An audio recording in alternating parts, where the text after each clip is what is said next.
Transmite Radio Universidad Nacional de Tierra del Fuego, Antártida e Islas del Atlántico Sur en el 106.9 MHz en frecuencia modulada.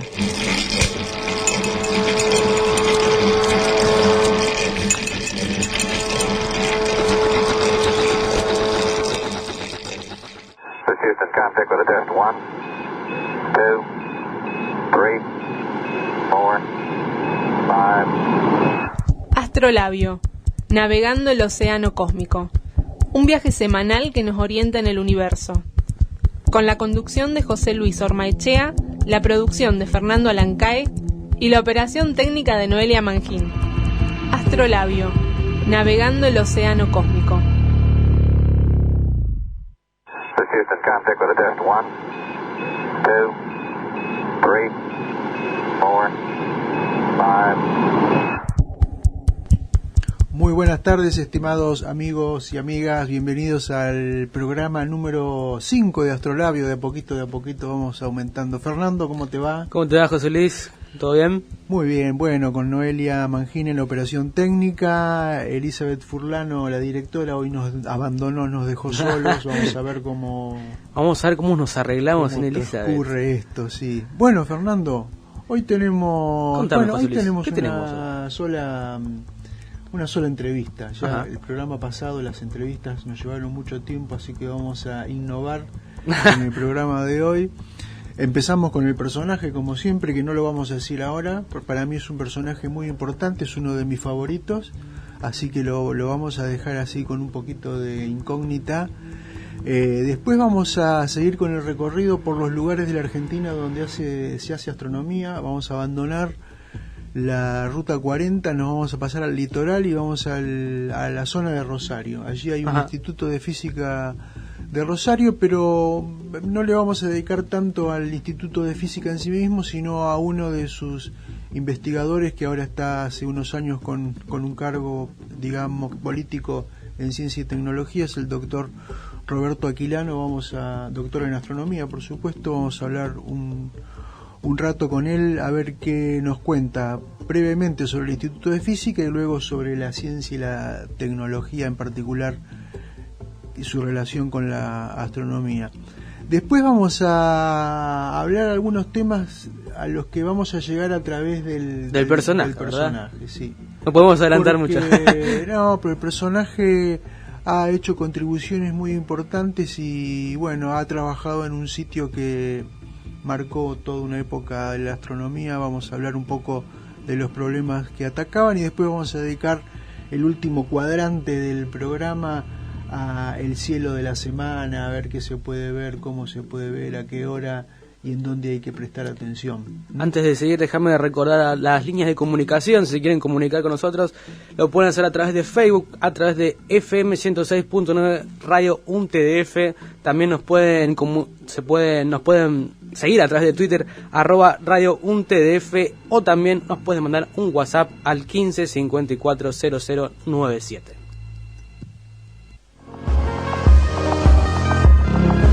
Según la Real Academia Española, un astrolabio es un instrumento usado antiguamente para determinar la posición de los astros.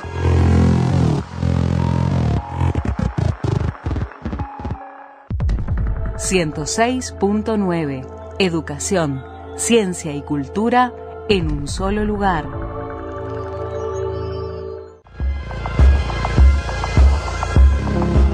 La astronomía es la ciencia que se ocupa del estudio de los cuerpos celestes del universo, incluidos los planetas y sus satélites, los cometas y meteoroides, además de las estrellas y toda la materia interestelar existente, observando sus movimientos y fenómenos.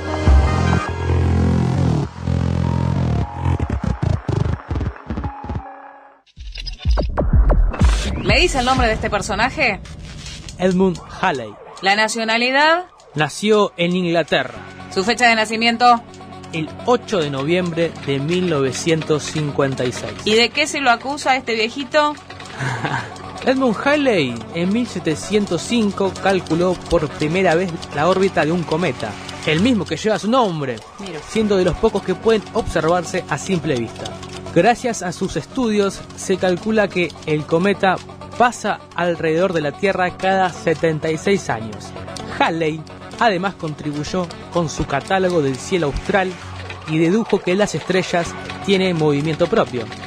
Desde el Real Observatorio de Greenwich estudió la revolución completa de la Luna durante 18 años. ¿Tiene algún cráter?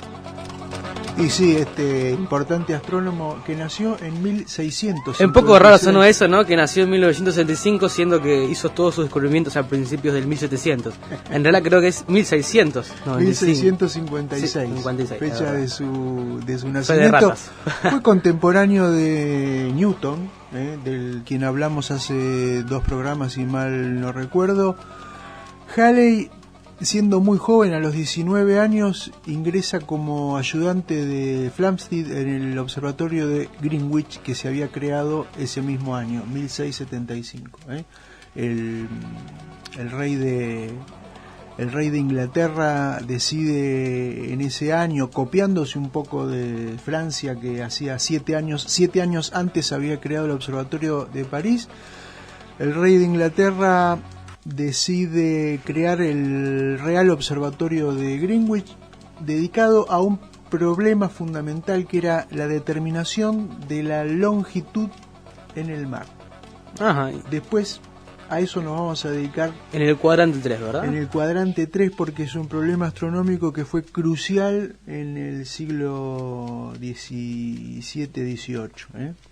Ya vamos a explicar el porqué. El asunto que Halley, apenas inaugurado el observatorio de Greenwich, empieza a trabajar al año siguiente, o sea que cuando Halley tenía 20 años, lo mandan a la isla de Santa Elena en el medio del océano. ¿Por qué lo mandan?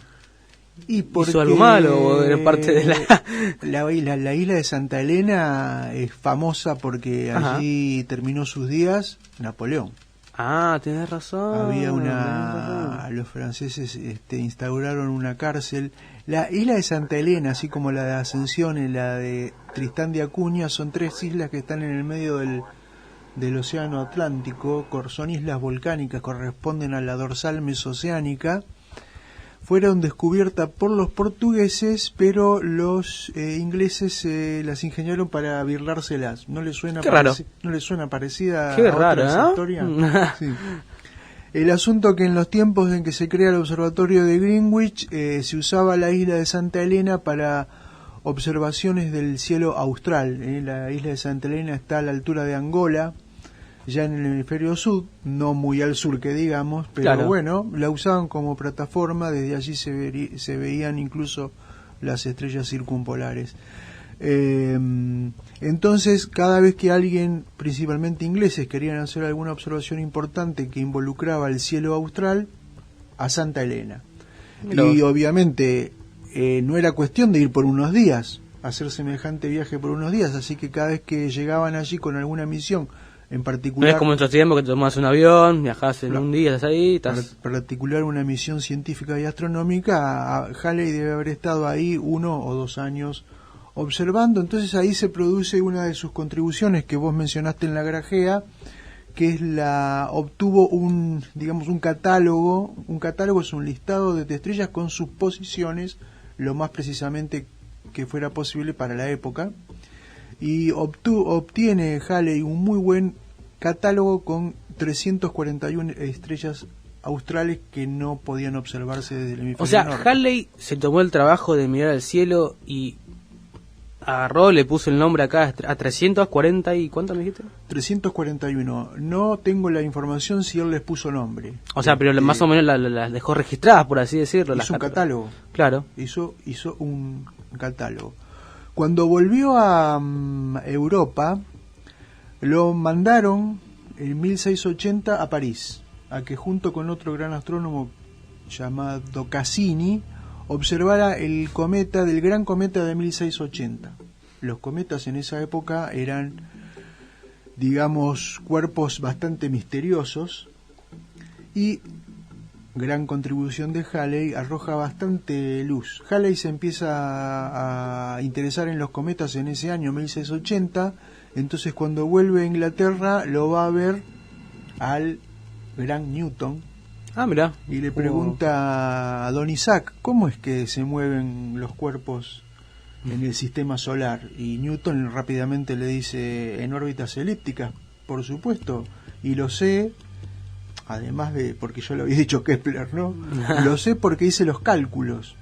No me diga usted, y usted no me mandaría, bueno, ahora no los tengo a mano. Te mando un mail, le dijo Newton. Te mando una epístola. Epístola. Y efectivamente, poco tiempo después le manda un trabajo titulado De Motu, o sea, de movimiento, donde le cuenta a Newton cómo llega a verificar una de las leyes de Kepler, del movimiento de cuerpos bajo la acción de un campo gravitatorio cuya ley es 1 sobre R, 1 sobre la distancia al cuadrado. Eso provoca que el movimiento se produzca en una elipse, o parte de una elipse. ¿Otra vez? ¿Cómo es la unidad? La fuerza gravitatoria es proporcional a la inversa del cuadrado de la distancia. Sí. Claro, tal cual. Sí. Bueno, es una ley. Sí, es sí, una sí. ley, ¿no? O sea que la fuerza de gravedad disminuye con la inversa del cuadrado de la distancia. O sea, es una expresión dividido la distancia al cuadrado.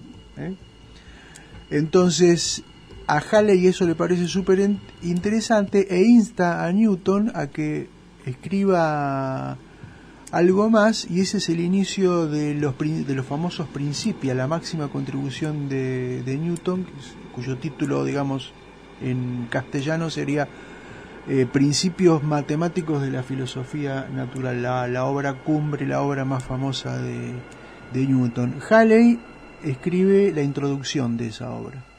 Ah, mira. Sí. No termina ahí. Fueron amigos entonces, ¿no? Sí, sí, fueron bastante amigos, sí. Sí, más allá de que dijimos que Newton era mal llevado. Claro, por eso te digo, por eso pero parece que con Halley se llevaba bien. Bien, por lo menos le daba bolilla, ¿no? Sí. Bueno, no terminó ahí la contribución de Halley, que como dije es uno de mis favoritos, Halley. Él descubrió que la Luna, vos dijiste que hizo muchas observaciones de la Luna desde Greenwich. Muchísimos años estuvo ahí, estuvo 18 años. Y porque fue astrónomo real. Cuando el rey, creo que era Carlos II, crea el observatorio de Greenwich. Halley pertenecía a lo que se conoce como la Royal Society, ¿verdad? Además. Cuando el rey de Inglaterra crea el observatorio, crea el cargo. El director del observatorio recibía el título de astrónomo real. Ajá. O de real astrónomo para mí. Real astrónomo. Astrónomo royal, se dice en inglés. Y entonces los cargos de astrónomo real eran de por vida, hasta que te morías. Mira. El primer astrónomo real fue John Flamsteed y el segundo fue Halley. Y Halley fue astrónomo real por más de 20 años. Entonces allí aprovechó para observar la Luna y encontró que la Luna se aceleraba. ¿Cómo que se aceleraba? Sí, cada vez orbita más rápido, además de que después se vio que se aleja 3 centímetros por año aproximadamente, y tiene una aceleración llamada secular porque es permanente, pero es muy pequeña, pero que hay que tenerla en cuenta cuando uno quiere referirse a posiciones de la Luna varios siglos atrás o varios siglos adelante. Es decir, que cada año que pasa en la Tierra, la Luna no solamente se aleja, sino que gira más rápido. Se acelera un cachitín. ¿No? Así es, eso lo descubrió Halley. Y por último, el otro gran descubrimiento de Halley fue los movimientos propios de las estrellas. Ya sabemos que todo el universo se mueve. Los planetas orbitan alrededor del Sol, el Sol orbita alrededor del centro galáctico, el grupo local de galaxias orbita alrededor del baricentro del grupo local de galaxias, y así todo el universo está en movimiento. Por lo tanto, las estrellas, que en la antigüedad eran consideradas como fijas inamovibles, Halley descubre que tienen los llamados movimientos propios, que también son muy pequeños, son algunos segundos de arco por año, pero Halley los encuentra comparando la posición de 3 estrellas brillantes, Arturo, Sirio y Aldebarán, con observaciones muy antiguas. Él encuentra acá algo pasó y descubre que estas estrellas se mueven. Así que esas son las principales contribuciones de Halley, que fue primero ayudante de Flamsteed, el primer astrónomo real, y más tarde lo reemplazó. Cuando Flamsteed muere, lo reemplaza como astrónomo real. Antes de seguir al próximo bloque, si alguno quiere ver el cometa Halley, el 28 de julio del 2061 va a ser el cometa Halley. Bueno, ya que mencionas esto, una de las cosas que descubre Halley, justamente, él empieza, a partir de su interés por los cometas, a partir de la observación de 1680, empieza a calcular órbitas de los cometas después de su conversación con Newton y de encontrar las leyes que gobiernan el movimiento. Empieza a calcular órbitas y él descubre que el cometa que había pasado 1456, el cometa que había pasado 1531, o sea, mucho antes de su nacimiento, el cometa de 1607, también antes de su nacimiento, y el cometa de 1682 que él observó, claro, se da cuenta que era el mismo cometa que volvía a la Tierra cada 75 años y un cachito más, casi 76, y es el cometa que hoy el cometa prácticamente más conocido por todos. El más famoso, el cometa Halley.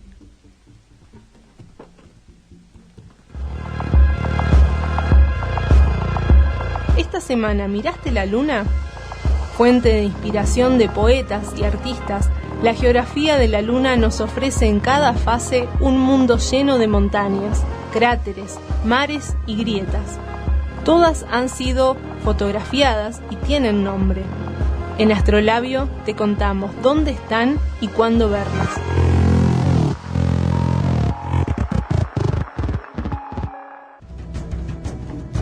...106.9... Vinculando experiencias. Si estás en la calle, estás trabajando o estás estudiando, comunícate con nosotros a nuestro WhatsApp 02964 540097. Podés mandarnos un audio, fotos, videos o lo que quieras. Comunícate 02964 540097. FM 106.9 Radio UNTDF. Seguinos en Facebook y en Twitter.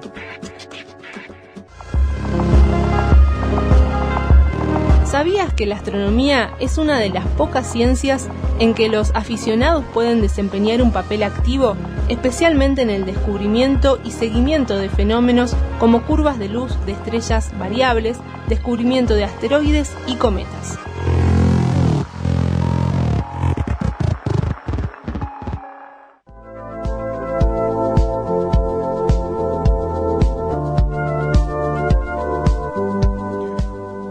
Bloque número 2 de Astrolabio, es el bloque en que nos dedicamos a la recorrida por los lugares de la Argentina donde se hace astronomía. Iniciamos un recorrido desde el programa inicial, siguiendo la Ruta 40, estuvimos hablando obviamente de la Estación Astronómica Río Grande para empezar, la Estación Astrométrica Austral de La Leona, luego llegó el turno de Pierre Auger en Malargüe, después el querido OAFA, el Observatorio Astronómico Félix Aguilar, y hoy vamos a saltarnos al litoral. Vamos a romper un poco la ruta, ¿no? Vamos a desviar. Salir de la Ruta 40, vamos a saltar al litoral. Allí hay un instituto que depende de la Universidad Nacional de Rosario y de CONICET. Es el Instituto de Física de Rosario, y para que nos hable un poquito de este instituto, pero también sobre su actividad allí, vamos a hablar con el doctor Roberto Aquilano. Así es. Roberto, buenas tardes. Buenas tardes, buenas tardes. ¿Qué tal, Roberto? ¿Cómo estás? Un gusto contactarte, te agradecemos mucho que nos hayas atendido. José Luis Ormaechea te habla y aquí estoy con Fernando Alancay. Igualmente, ¿Qué tal, y un gusto volver a hablar después de tanto tiempo. Así es, algunas décadas que no hablábamos, algún intercambio de email. Bueno, Roberto, habrás escuchado que en este bloque nos dedicamos un poco a conocer los lugares de la Argentina donde se hace astronomía, Pero hoy vamos a trascender un poco eso.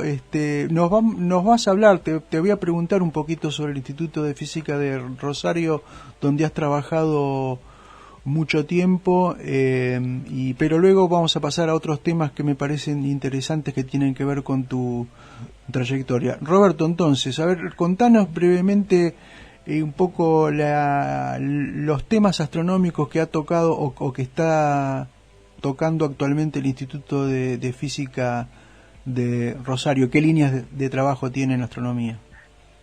¿O temas relacionados? El instituto es como se llama, Instituto de Física, justamente, Instituto de Física Rosario, se creó de los grupos que originalmente, estoy hablando ya por la década del 80, que originalmente trabajaban en distintos temas de física en la Facultad de Ciencias Exactas, Ingeniería y Agrimensura de la Universidad Nacional de Rosario. En ese momento hay un acuerdo entre todos los físicos, los distintos grupos de trabajo, y se consigue, a través del CONICET, crear un instituto de CONICET de doble dependencia, CONICET y Universidad, que funciona desde aquel entonces hasta el día de hoy, pero que no ha tenido su edificio propio durante muchísimos años. Hace solamente 2 años que el instituto tiene su edificio propio, construido por el CONICET, pero trabajó durante todo ese tiempo en distintos lugares. Por ejemplo, los grupos más afines, es decir, muchos grupos trabajaban en la Facultad de Exactas e Ingeniería, claro. Otros grupos trabajaban en lo que era una parte de la ciudad universitaria construida hasta ese momento, cerca de la Facultad de Arquitectura, en dependencia de la Facultad de Ingeniería, y las áreas más afines con la, digamos así, con la astronomía, con la física, trabajaban en el planetario. De Rosario, justamente, donde el planetario tiene fue uno de los primeros planetarios construidos, fue el segundo planetario construido en Argentina, después de Buenos Aires, y tiene un museo de ciencia, un museo experimental de ciencia y un observatorio astronómico también. Bueno, entonces los grupos más afines con esa temática trabajaban allí y lo hicieron durante 3 décadas prácticamente, hasta que se construyó el edificio y hoy están todos los grupos trabajando en el nuevo edificio. De cualquier forma, también han quedado algunos pequeños grupos trabajando en la Facultad de Ciencias Exactas e Ingeniería de Rosario también. La temática son muy variadas, desde la astrofísica hasta la física de plasma, metalurgia, nanotecnologías, energía solar, energías alternativas en general, colisiones atómicas, es decir, las temáticas son muy variadas. Prácticamente todos los temas de la física, de alguna u otra manera, están representados en el instituto. ¿Cuánta gente trabaja actualmente entonces en el instituto, contando todas las ramas? Entre investigadores, becarios, alumnos, personal de apoyo, más o menos, no sé, no tengo exactamente el número, pero calculo que más o menos unas 150 personas. Bueno, y las líneas más vinculadas a la astronomía que se han desarrollado en el Instituto de Física, entonces, ¿cuáles son? Bueno, son, todo empezó, la línea más, digamos, la primigenia en el instituto fue la cosmología. Claro. Donde estuvo de alguna manera representada, porque fue el creador, el doctor Mario Castañino, que fue un referente en los temas de cosmología, gravedad y cuántica en Argentina, y él fue digamos así, uno de los principales creadores del instituto y el primer director organizador fue. Y entonces, bueno, la cosmología fue la que dio inicio a todo eso. Todo es la cosmología vinculada fundamentalmente a la relatividad general y a la cuántica. Y entonces a partir de allí surgieron los grupos de relativistas, como se les dice, y entonces a partir de allí empezó a trabajarse en astrofísica relativista. Ya sea astrofísica relativista con relatividad clásica o astrofísica relativista, digamos así, ya más vinculada a los temas cuánticos, pero ya sean de bajas o altas energías, ¿no? Y a partir de allí entonces empezaron a trabajar en modelización con respecto a los bases de rayos X, digamos, y los bases de rayos gamma. Se modelizaban colapsos de estrellas, colapsos gravitacionales, y esos colapsos gravitacionales en muchos casos eran oscilantes, entonces se estudiaban se hacían modelos para todos los objetos celestes que de alguna u otra manera tenían oscilaciones intrínsecas, ¿no? Sí. Así que eso fue digamos así, por ese lado, son las áreas más desarrolladas desde los comienzos hasta la actualidad. Muy interesante, Roberto. ¿Cuáles son las fuentes, así para el público en general, cuáles son las fuentes de estas altas energías en el universo? Bueno, en muchos casos son de origen estelar y en muchos otros casos son de origen galáctico. Claro. Los de origen estelar son generalmente sistemas binarios cerrados, con intercambio de materia de uno a otro, entonces en ese intercambio de materia se producen grandes cataclismos, y esos grandes cataclismos se transforman en altas fuentes de rayos X y de rayos gamma. Claro. Y después en la parte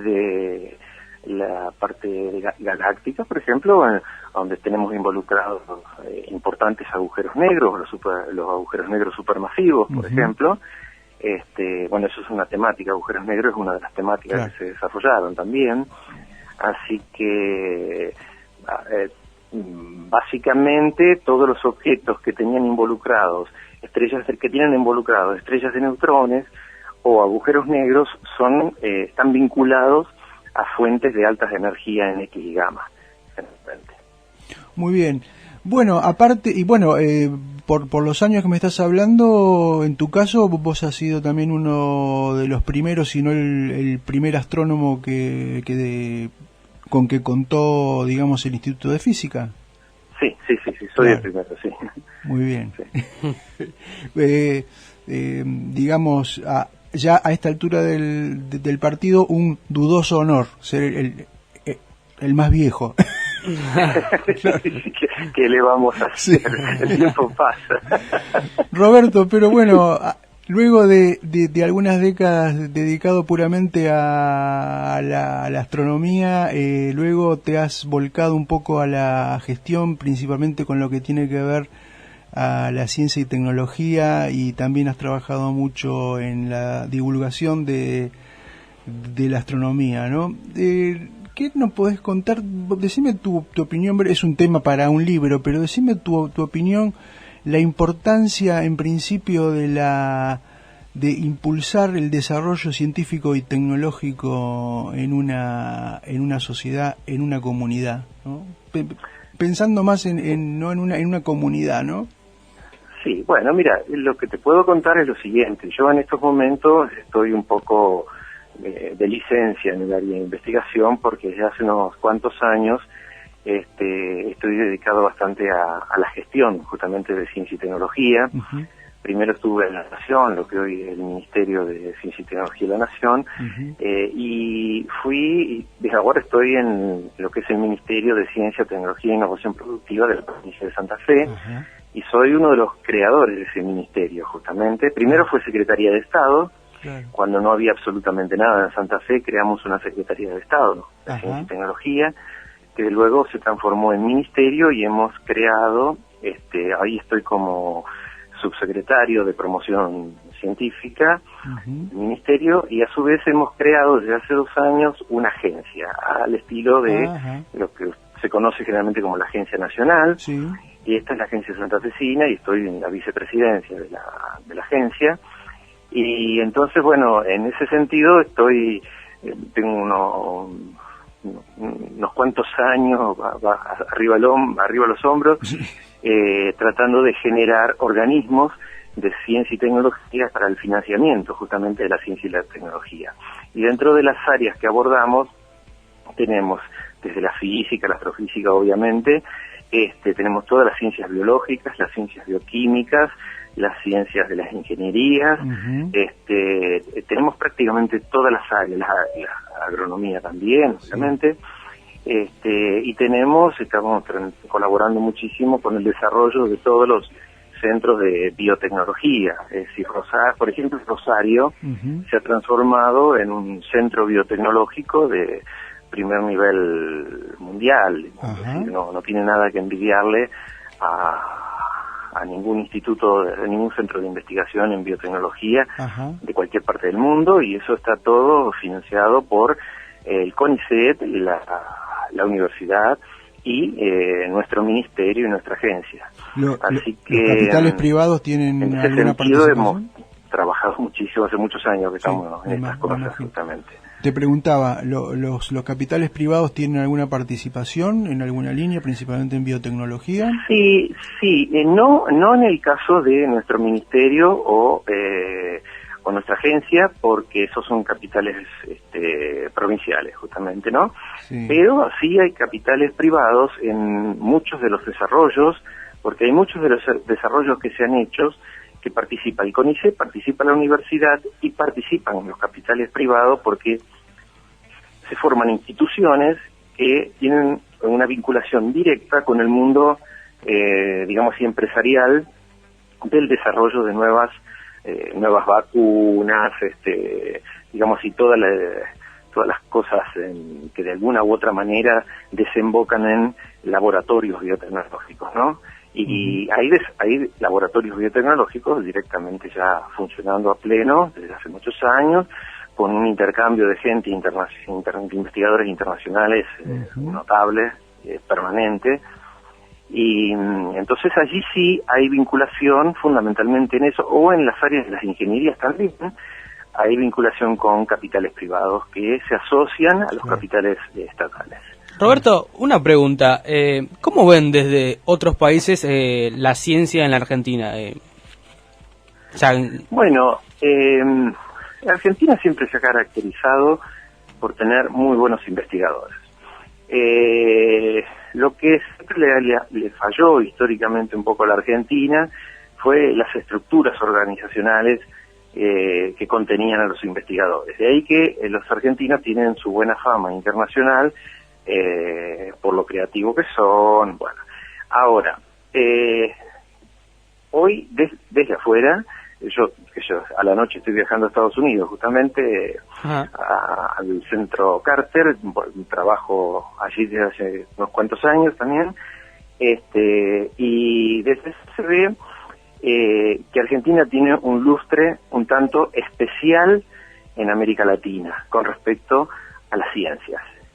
Pero lo que no terminan de comprender es por qué hemos tenido en las últimas décadas un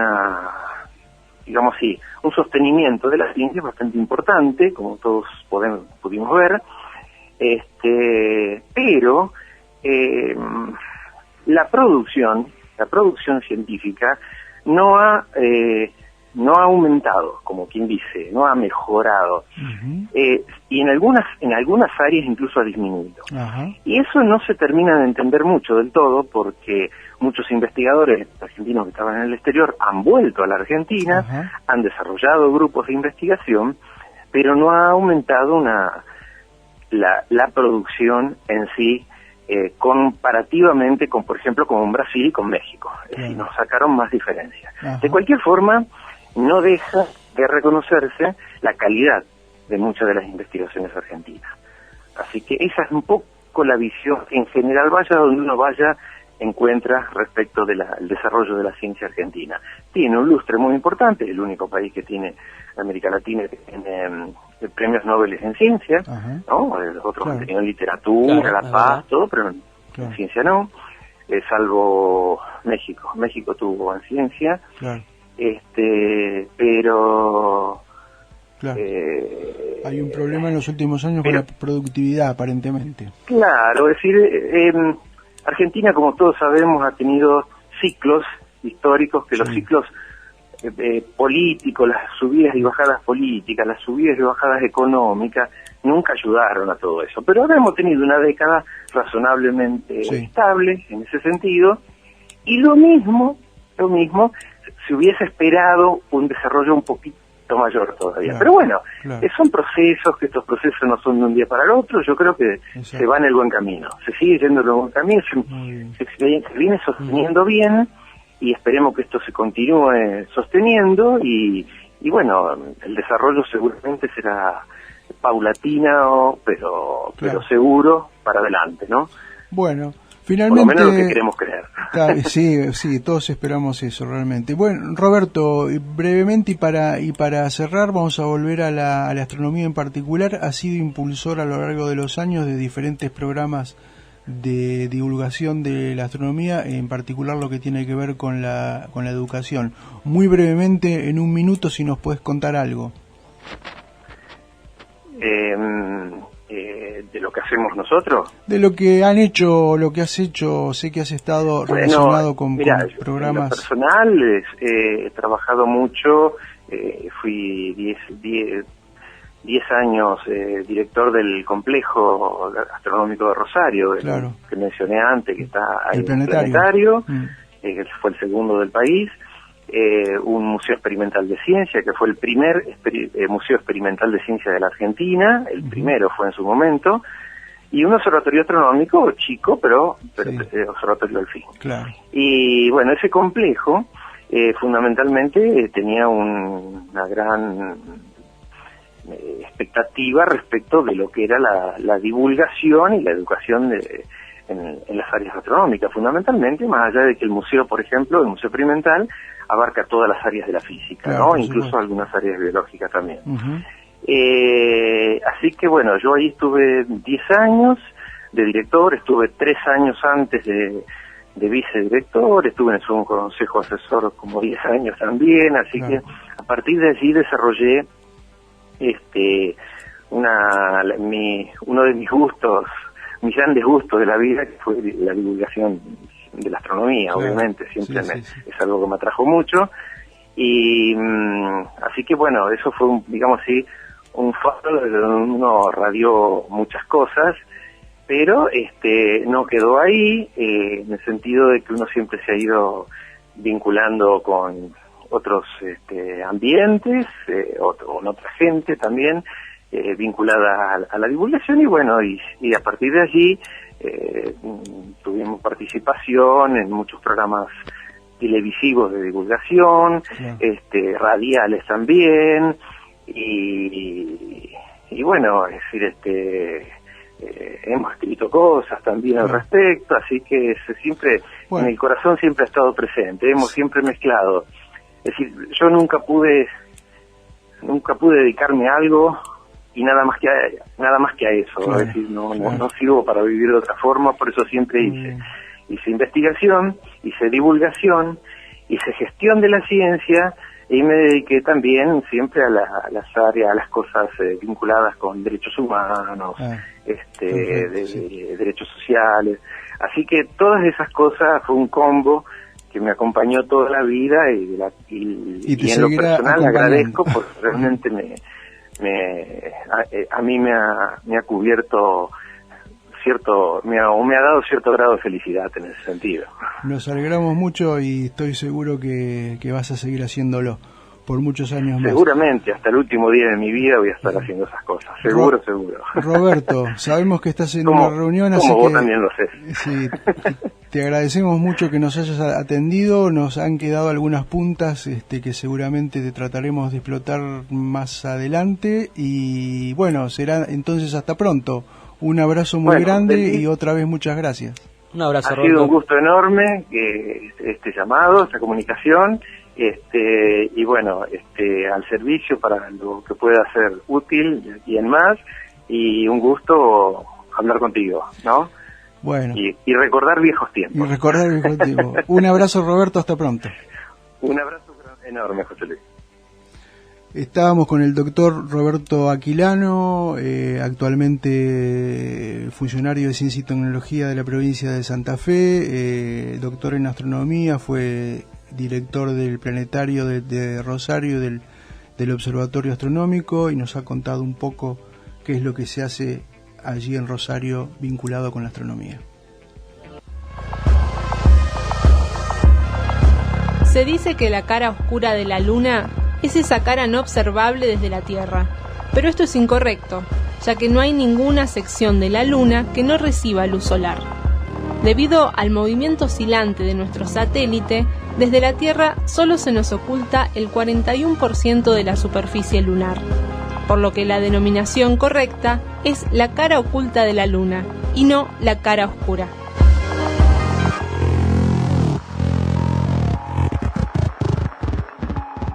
Seguimos hablando un poco de otro inglés que ya hablamos en el primer cuadrante, ¿verdad, José Luis? Muy apropiado, Fernando, tu enganche, porque efectivamente estábamos hablando del observatorio de Greenwich, el observatorio de Greenwich se hace famoso porque en algún momento se define como el origen de las longitudes, es el meridiano que pasa por el observatorio de Greenwich. Actualmente es una atracción el famoso meridiano de Greenwich turística. Uno va ahí a Greenwich y tiene en el piso marcado el meridiano. Lo cierto es que el meridiano pasa a más o menos a 100 metros de donde está marcado. Es una mentira. Es una mentira. Sí. Por eso se determinó hace poco. Pero bueno, no van a correr la marca, porque la marca actual pasa exactamente por el medio del edificio. Yo te contaba, Fernando, que la creación... Casi todos los observatorios que se crean en esa época, estamos hablando del siglo XVII, tenían que ver con la determinación de coordenadas geográficas sobre el planeta Tierra. Ajá. Pero en particular lo que preocupaba en ese momento era la determinación de la ubicación sobre el mar, porque estaba clarísimo ya a esa altura del partido. 1492 se descubre América, todos los 1500 es la época de los descubrimientos, las primeras circunnavegaciones al planeta, entonces ya estamos casi transcurrido todo el siglo XVII y entrando en el siglo XVIII, los 1700, no estaba resuelto un tema crucial para la navegación, que es saber dónde estamos y para dónde estamos yendo. En el mar. Obviamente que en tierra el tema estaba solucionado. Claro. Vos sabés que para ubicarnos sobre el planeta Tierra usamos dos coordenadas, latitud y longitud. La latitud es bastante fácil determinarla, principalmente en el hemisferio norte. ¿Por qué?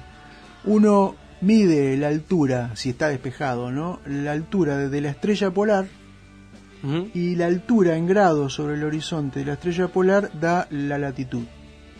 Entonces arriba de un barco, con un sextante o incluso con un astrolabio, claro, mejor un astrolabio. Uno miraba la estrella polar una noche que estuviera despejado, medía la altura en grados, y esa altura en grados coincidía exactamente con la latitud geográfica astronómica del lugar donde estaba el barco. Mirá vos. El problema era la longitud. ¿Por qué? Bueno, porque es más difícil hallar la longitud en el mar. Ahora yo voy a explicar por qué. ¿Cuál era la gravedad del problema? Bueno, flotas enteras, la mayoría de las pérdidas, de los accidentes, de los naufragios... Acá el tema de nuestro cuadrante, ¿no? El problema de la longitud. Se debían justamente a no conocer la longitud. Así que muchos llegaban a perder, no digo el rumbo, pero si uno tiene una indeterminación en la longitud, por ejemplo, cuando uno se dirige a una isla en el medio del océano, como cuando iban a Tahití, o a la isla de Pascua, o a Santa Elena, o a Ascensión, si uno no estaba seguro de la longitud, le podía errar a la isla. Y seguía y terminaba en cualquier lado. Miles de kilómetros más. Y cuando esa isla era crucial para el reaprovisionamiento, la cosa era de vida o muerte. Incluso cuando se estaba cerca de la costa, en condiciones de poca visibilidad, de noche, el no conocer la longitud llevó a catástrofes de flotas enteras. Claro, porque chocaba, me imagino, al no tener un faro, por ejemplo. Ha habido grandes naufragios. Entonces, y además, como dijimos, estaba claro en ese momento de la historia de la humanidad que el que dominara el mar dominaba el planeta. Claro. Dominaba la economía. Y bien, es así que el problema de la longitud es tan grave que muchos gobiernos, incluido el gobierno inglés, estatuyeron premios importantes para aquel que resolviera el problema de encontrar la latitud en el mar. Premios, estamos hablando de oro, me imagino, en esa época. En el caso de Inglaterra eran libras. Claro, libras esterlinas. Sería el equivalente de hoy a $2 millones. Ah, no es nada eso. Sí. Eso se creó, el rey de Inglaterra crea una comisión de longitud, un consejo de longitud, diciendo el que resuelve este problema se lleva 10.000 libras eran en ese momento, que equivalente de hoy es como mínimo, porque depende uno qué criterio tome, puede ser más, pero es como mínimo $2 millones, o sea, tenía solucionado su vida, la de su para hijo, eso la de se sus crea, nietos. para eso se crea el observatorio de Greenwich, cuyo director recibía el título de astrónomo real, y tuvieron que pasar Flamsteed, Halley, segundo astrónomo real, Bradley, el tercero, Bliss, el cuarto, que murió rápido. Todos duraron mucho tiempo, eso duró un par de años. Recién Neville Maskelyne, que fue el quinto astrónomo real, vivió todo el periodo en que un relojero, que en realidad era de oficio carpintero, creó el primer cronómetro marino que funcionó, porque el tema de la longitud, para determinar la longitud en el mar, es crucial saber y mantener la hora del puerto de salida.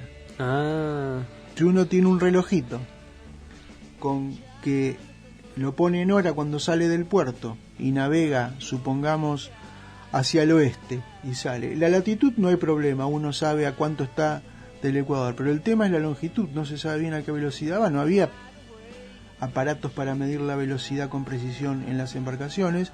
Entonces, si uno sale con un buen reloj, mira el sol, dice, bueno, el momento de que alcanza la máxima altura es el mediodía, y me fijo qué hora tengo en mi reloj.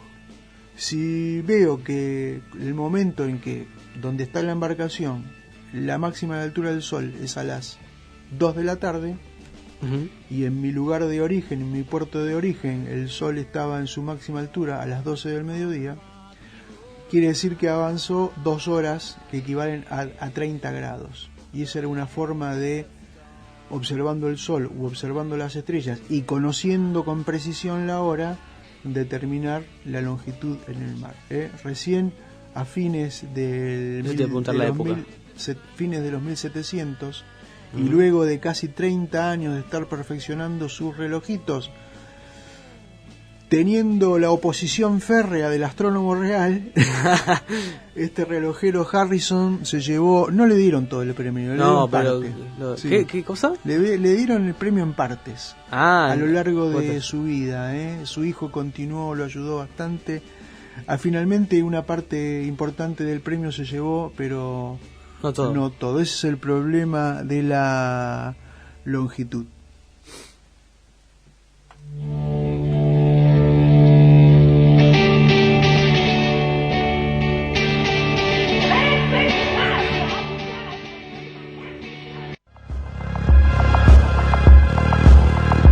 La Luna, único satélite natural de la Tierra, para completar una vuelta alrededor del planeta demora 27 días, 7 horas, 43 minutos y 11.5 segundos, mientras que para cambiar de fase o mes lunar necesita 29 días, 12 horas, 44 minutos y 2.8 segundos.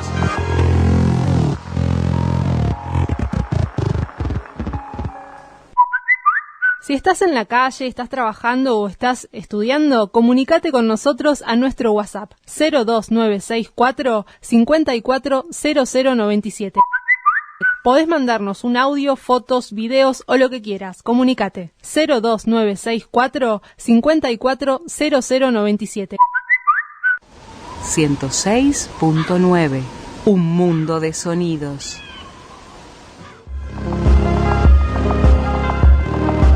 Durante siglos, navegantes, astrónomos y científicos, para localizar astros y observar su movimiento, utilizaban un instrumento que permitía determinar la posición y altura de las estrellas en el cielo.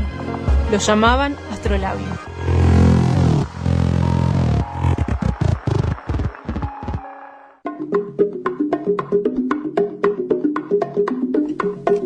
Cuarto y último cuadrante de este quinto programa de Astrolabio. Recién estamos hablando un poco del problema de la longitud, que más adelante lo vamos a seguir tratando. Y bueno, José Luis, contame ahora un poco a aquellos que quieran mirar el cielo, cómo va a estar el cielo semanal, justamente.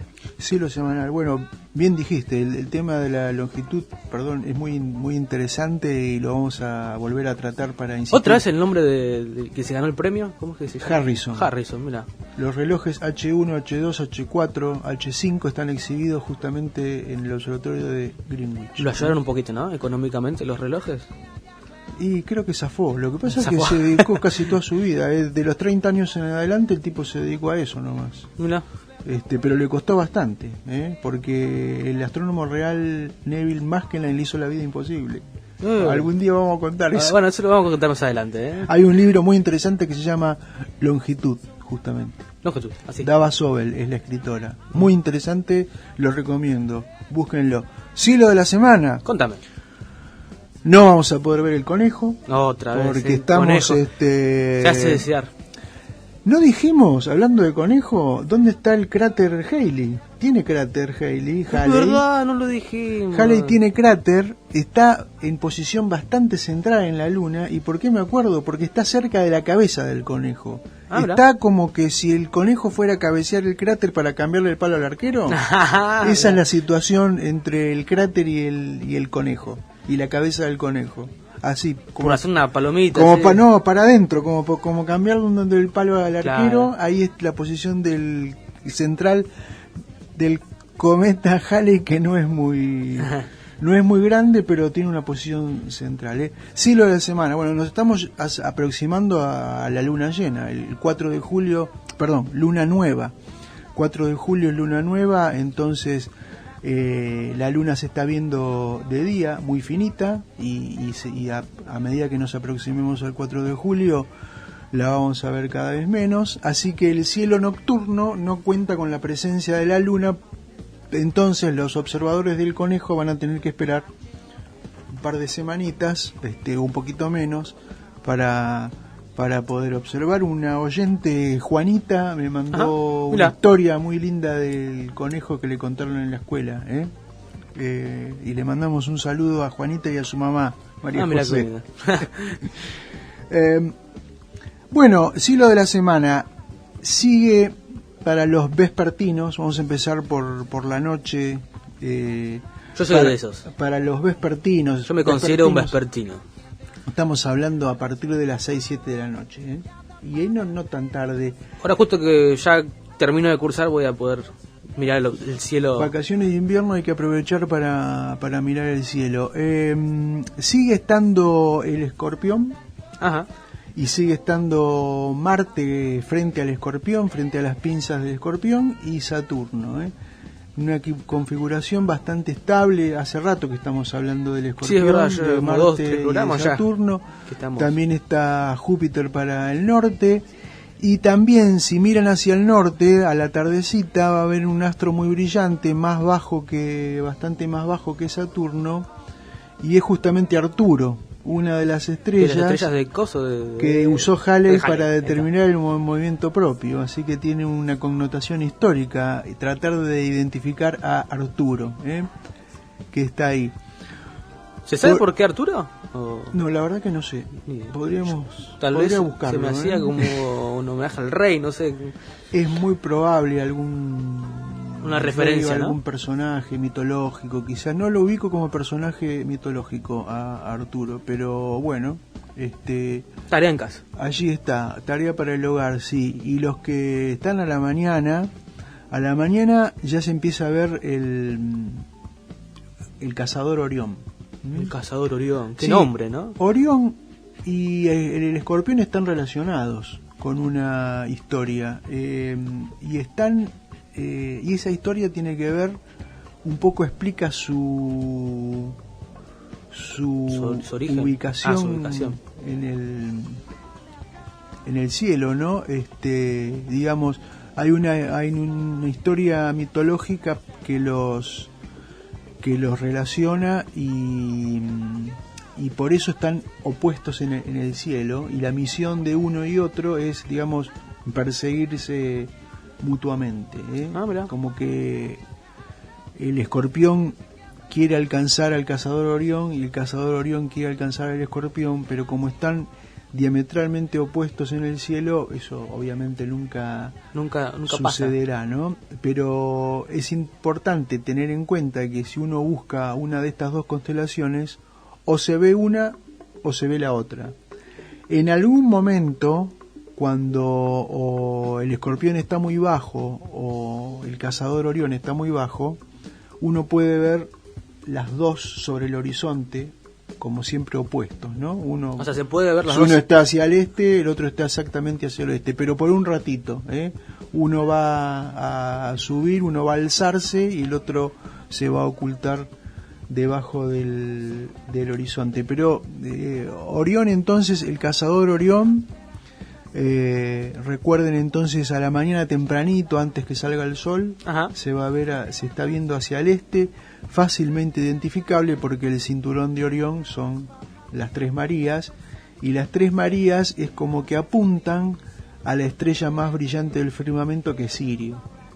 Sirio, de la constelación de Can Menor, esa estrella tan importante para los egipcios, tal es así que ya comentamos en un programa anterior que la expresión Día de Perros justamente viene a partir del día en que por primera vez aparecía Sirio en el cielo matutino antes de que salga el sol, ¿no? Para los egipcios era el momento, digamos, el comienzo de una época muy importante para ellos. Comenzaban las lluvias y la crecida del río Nilo fertilizaba todo ese valle donde se desarrollaba el centro de esa civilización tan importante. Bueno, hemos llegado al final. Y llegamos a los 4 cuadrantes. Llegamos a los 4 cuadrantes y nos sobra un minuto. Esto es inédito en la historia del programa. Así es, les recordamos que estos se repiten el domingo de 19 a 20 horas. José Luis, ¿algún comentario que te haya quedado? ¿Alguna pregunta? Y creo que la pregunta, sobre todo con esta rivalidad que hubo, me contaste recién, me llamó la atención entre ya vamos a contar el relojero otro día. No, pensé que hablabas de Orión y bueno, lo del relojero Harrison con el astrónomo real fue más o menos como lo de Orión y el escorpión. Se persiguen mutuamente. Así que Harrison fue, creo yo, una víctima, ¿no? del astrónomo real, que tenía su propio método para encontrar la longitud, un método basado en observaciones de la Luna, unas complejas tablas que se producían para los navegantes, pero la determinación de la longitud con las tablas de la Luna era un proceso bastante engorroso, que podía tener muchos errores y demoraba varias horas o un par de días si las condiciones no eran las adecuadas, ¿eh? Entonces lo más fácil era tener un buen reloj con la hora. Los relojes en esa época eran de péndulo. En la Tierra andaban muy bien, pero imagínate un reloj de péndulo arriba de un barco que se bamboleaba. Me imagino. La seguimos otro día. Dale. Gracias, amigos, gracias, Noelia. Y un saludo a Elizabeth. Gracias, Fernando. Saludos a Elizabeth y a todos los amigos que nos siguen por la 106.9 de la Universidad Nacional de Tierra del Fuego. Hasta la semana que viene. Hasta la semana que viene. Esto ha sido todo por hoy. Nos reencontramos en la próxima luna. Houston, contact with a test. 1, 2, 3, 4, 5. Astrolabio. Navegando el océano cósmico. Un viaje semanal que nos orienta en el universo. con la conducción de José Luis Ormaechea, la producción de Fernando Alancae y la operación técnica de Noelia Mangín. Todos los jueves de 15 a 16. Astrolabio, navegando el océano cósmico.